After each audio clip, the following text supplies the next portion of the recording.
Контрольная рыбалка. Меня зовут Юля. Если вы хотите посмотреть рыбалку, то вы находитесь на правильном канале. Друзья, сегодня я нахожусь в поисках нового места для рыбалки на реке. В числах я абсолютно запуталась. Могу сказать, что сегодня вот такая вот пасмурная погода, солнышка нет. Но еще пока, в принципе, вот терпимо находиться в такой одежде, как я нахожусь. Я стою в термобелье и в флисовой одной кофте, пока мне хорошо. Рыбачить я буду вот здесь. Не знаю. Я, как всегда, не знаю. Почему? Потому что все время выбираю абсолютно разные места для ловли, поэтому посмотрим, что у меня получится. Своеобразный поворот. Я буду сидеть на стороне русла и бросать вот куда-то вот сюда. Вот оттуда. Здесь, на мой взгляд, вот интересная коряшка лежит в воде. А здесь глубина, о чем свидетельствуют вот эти вот все завихорчики на воде.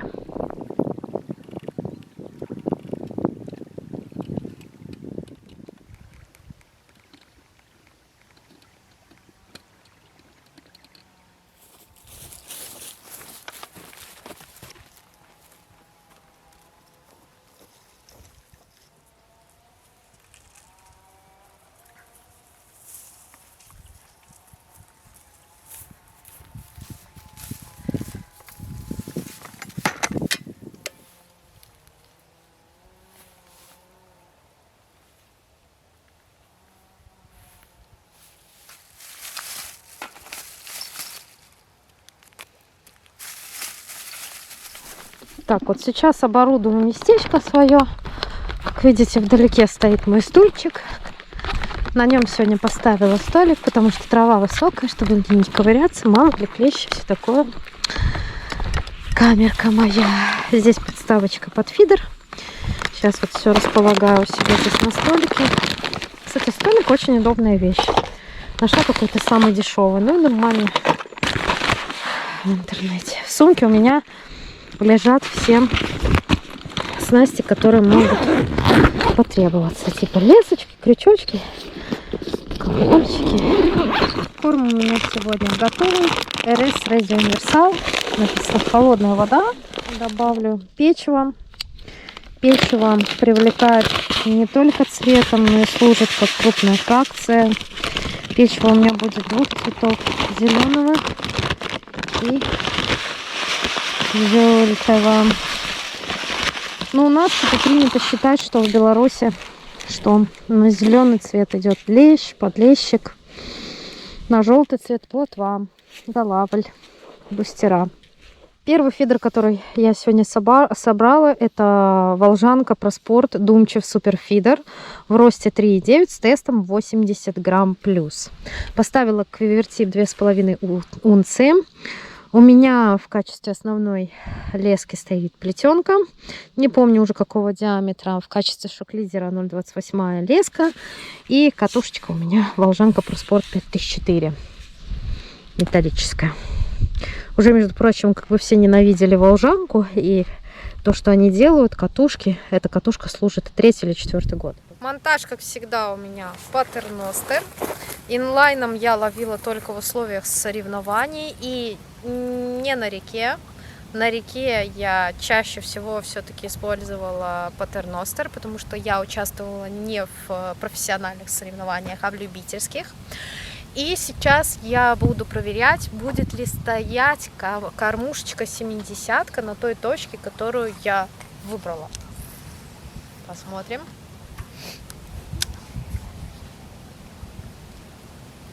Достаточно удобно у меня градус заброса. Сзади мне ничего не мешает. Это очень важно, когда ловите на фидер.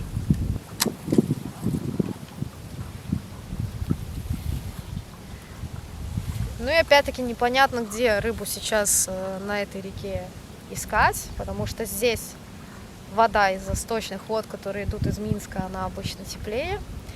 Из-за этого ее поведение, в отличие от поведения рыб на других реках, может отличаться. Вот. Как всегда, нахожусь перед сложным выбором, когда первый поводок вижу для ловли на реке, потому что я не знаю на новом месте, кто там может быть. И очень обидно, когда следует хорошая поклевка, там сразу есть хорошая рыба, и происходит досадный сход из-за того, что вы просто-напросто приняли решение поставить какие-нибудь снасти, типа на маленькую плотвичку с 0,12 поводком, вот таким вот маленьким крючочком. Вот, поэтому сейчас поищу, что у меня есть. Возьму, наверное, вот такой вот 16-й крючок, он с толстым цевьем. Даже крупный лещ не должен его разогнуть, либо сломать. Не знаю, как насчет голавли, думаю, что, возможно, голавль тоже. Вот. Очень много зависит от цевья. Если проволока слишком тонкая, то нагрузка на крючок, которую он сможет выдержать, может быть гораздо меньше. Помните, вот те, кто начинает, мне написали, что смотрят очень много различных каналов, потому что в них есть полезная информация. Возможно, я буду что-то говорить, вы возьмете что-то для себя. Не забывайте, что леску всегда продевают в ушко вот с этой вот стороны, со стороны цевья. Если вы будете продевать леску с этой стороны цевья, ваша рыба будет сходить, особенно на течение. Она не будет засекаться. Обычно, типа, крутые рыболовы показывают, что в момент поклевки крючок должен вот таким образом переворачиваться и всаживаться вам в руку. Значит, вы все сделали правильно, видите? Вот он.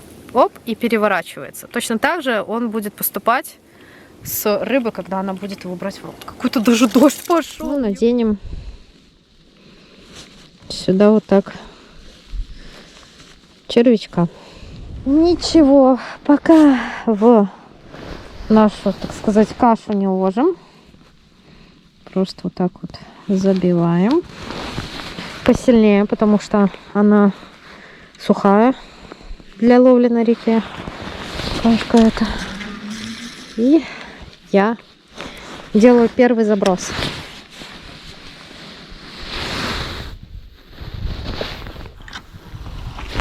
Чтобы вдруг не потерять концентрацию и внимание, если вдруг будет поклевка, я услышу просто удар по тычке, скорее всего. Я оставляю вот так. Все, первый заброс сделан. Приступаем ко второму фидеру. Второй фидер у меня Silver Water Feeder Concept в росте 3,7 с тестом тоже до 80 грамм. Фактически две одинаковых палки, только одна длиннее, одна короче. Значит, этим фидером мне главное не добросить вот до той вот там вот в воде. Внутри, видите, что-то торчит. Я не знаю, что это, дерево, какой-то куст или что. Скорее всего, это дерево.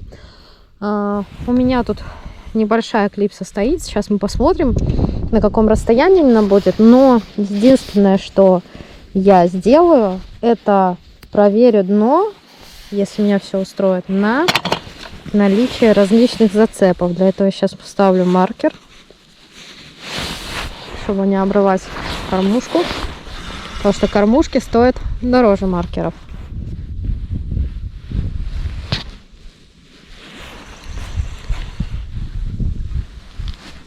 Какой-то зацепы какие-то такие, причем довольно серьезные зацепы.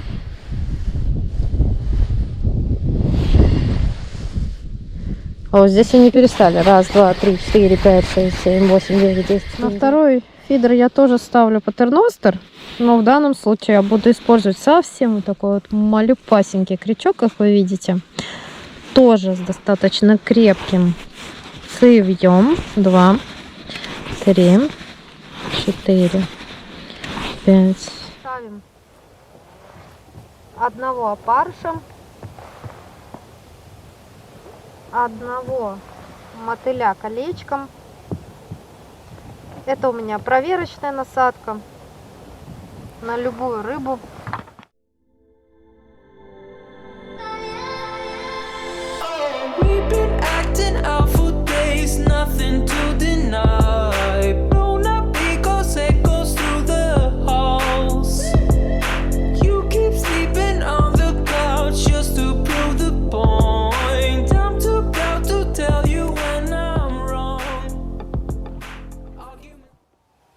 Уже успела сделать, может, по 5 перезабросов на один и второй фидер, пока о наличии рыбы судить не приходится. Я думаю, что она должна здесь проходить, но похоже, что за поклевку и поклевки придется побороться за рыбу. Почему? Потому что очень холодная вода. Она поменяла свою температуру с того момента, когда я последний раз была на реке. За неделю она существенно остыла.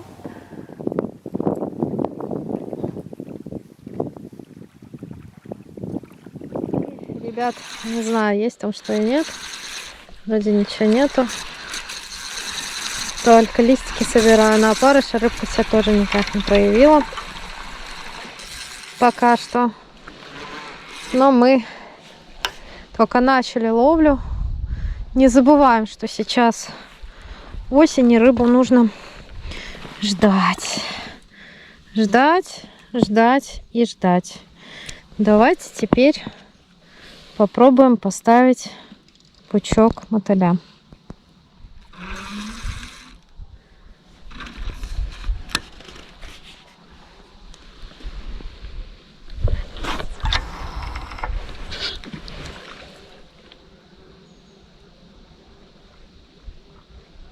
Видите, здесь тоже достаточно глубоко. Ну, прикормку я сейчас доувлажняю, добавляю воду прям из реки.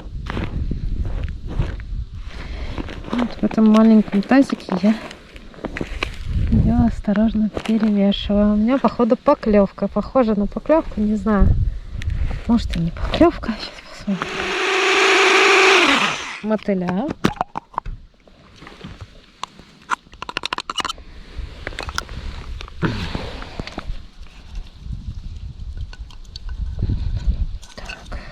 Учитывая то, что холодная вода, сильно часто перезабрасывать нельзя, делать это можно раз, я не знаю, где-то целесообразно, наверное, раз в минут в 10, раз в минут,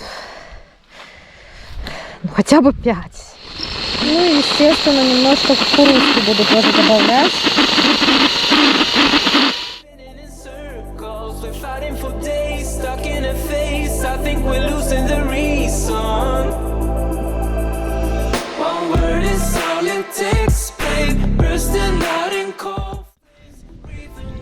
О, первая рыбка.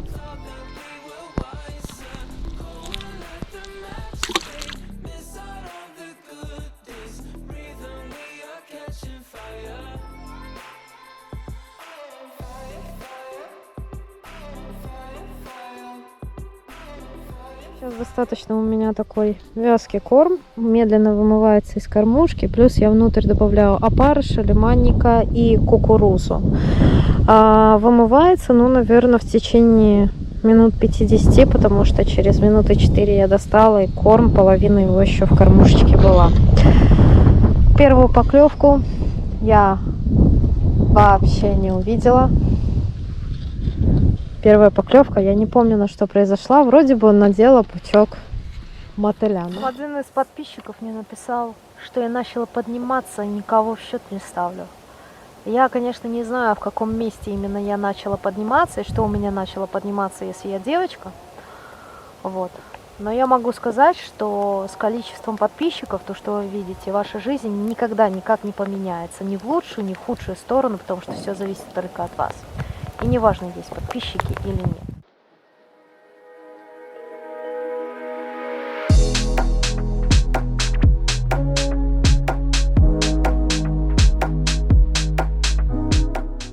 Ставлю 18-й крючочек. Ставлю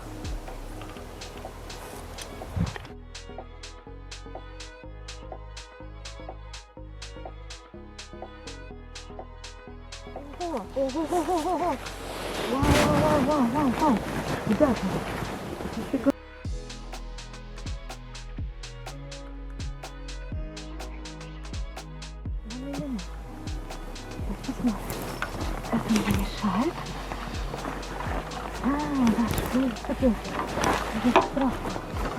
Я не знаю, не очень прям большое, может, мне кажется, но что-то такое очень уверенное в себе. Клюнуло. Сейчас посмотрим. Хо-хо-хо-хо-хо-хо. Кто там, кто там, кто там? Ух, какая хорошая плотва, ребят.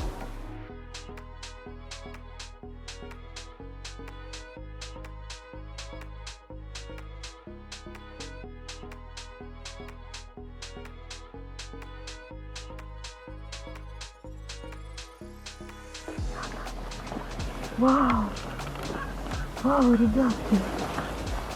Вот это нежданчик ко мне пришел. Хорошо, что не успела леску поменять, ребят. А то бы сейчас как поставила 01 с маленьким крючком, и все, до свидания. На кукурузу, ребята.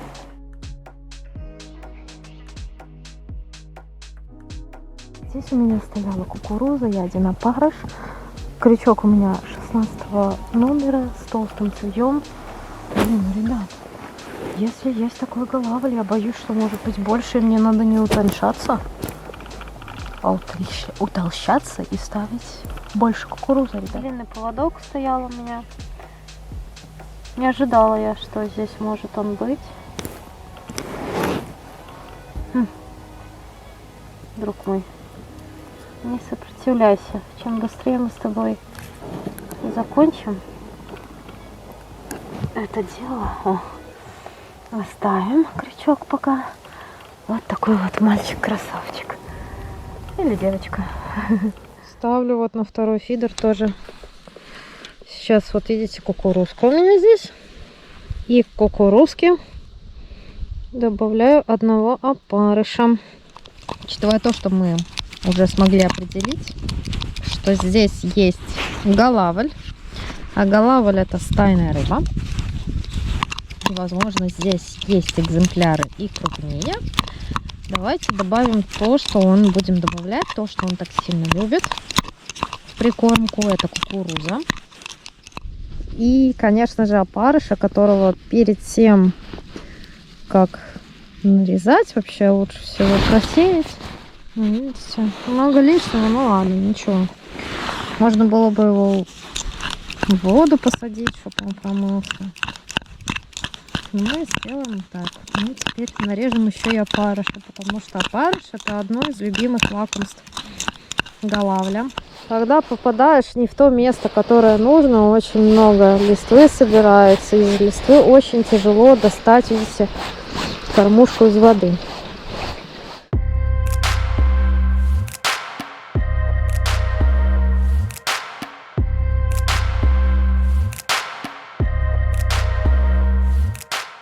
Оса?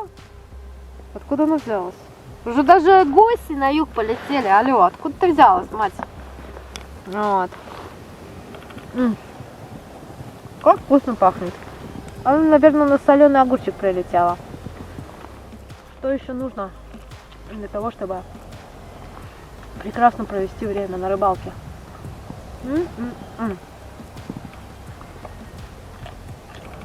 А еще я задавала вопрос по поводу того, каких блогеров, кроме моего канала, вы смотрите по рыбалке. Очень много ответов получила.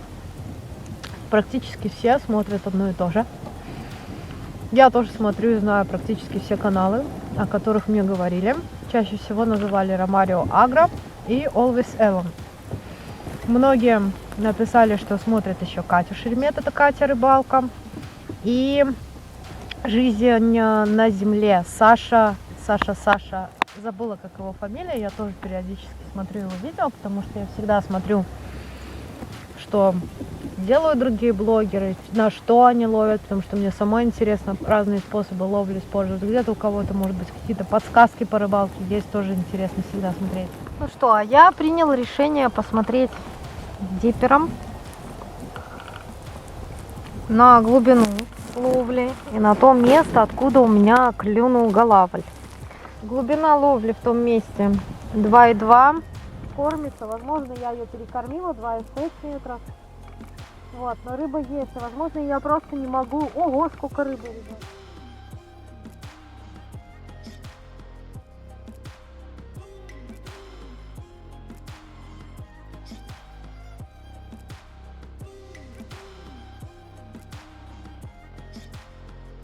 Я не знаю, что это оно показывает. Вот рыба типа. А что вот это такое? Мелкая рыба?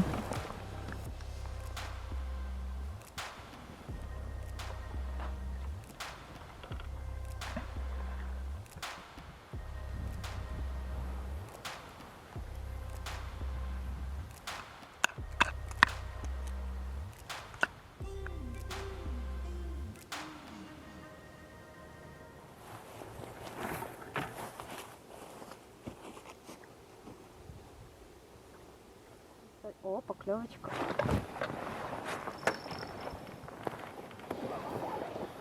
Есть что-то. Не знаю, что-то клюнуло на... Да, идет рыбка вон. Сейчас посмотрим, что там идет. На пучок опарыша. Не ошибаюсь.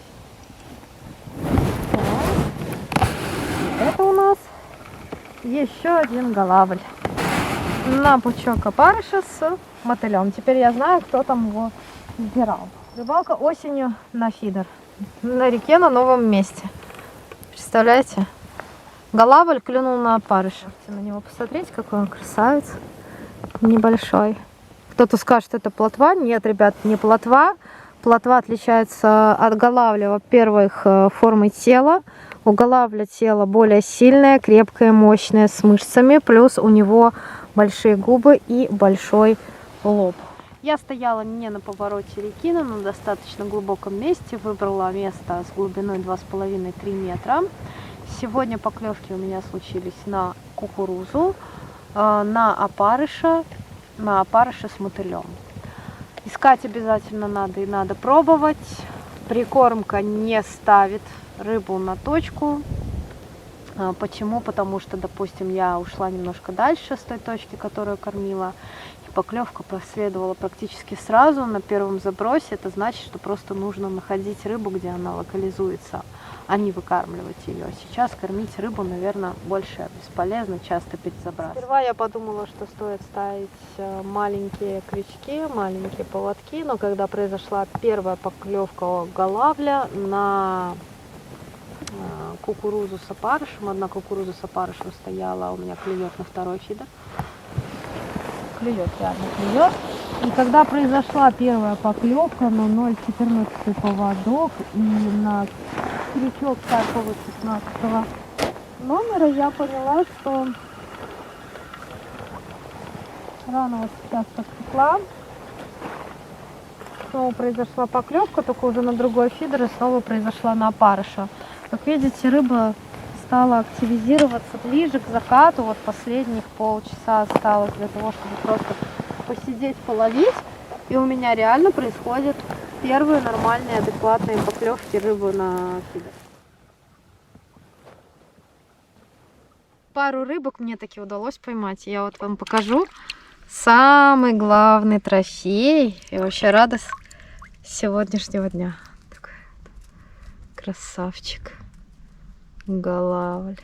Сейчас мы вот этих вот двух парней, а может быть и не парней, но вот этих вот двух прекрасных рыб, одну побольше, вторую поменьше, отпустим, чтобы они оба росли, этих голавлях, чтобы мы когда-нибудь приехали и поймали их обязательно большими еще, когда они вырастут, станут красавцами невероятными.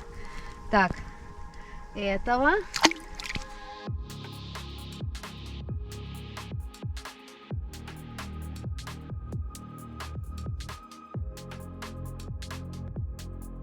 Если вам нравятся такие видео, то подписывайтесь обязательно на мой канал, ставьте лайки, оставляйте комментарии, следите за обновлениями. Всем ни хвоста, ни чешуи, друзья.